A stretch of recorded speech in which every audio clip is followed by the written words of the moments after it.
Лука се нарязва на полумесеци.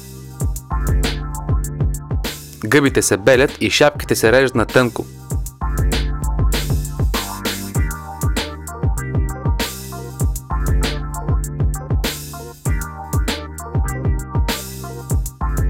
Чесънът се наситнява.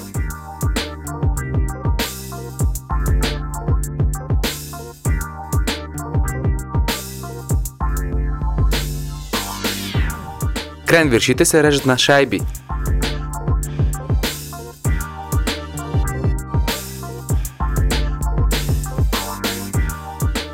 Кашкавал се настъргва на едро ренде, а топеното сирене се нарязва на шайби.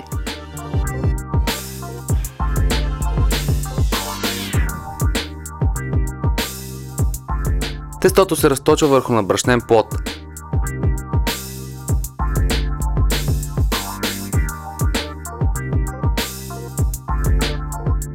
Прехвърля се върху лист хартия за печене и се намазва с доматения сос.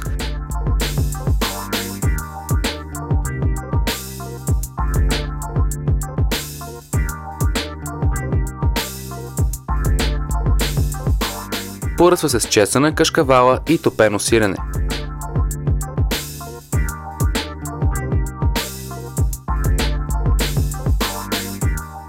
Отгоре се слагат лук, гъби и кренвирши.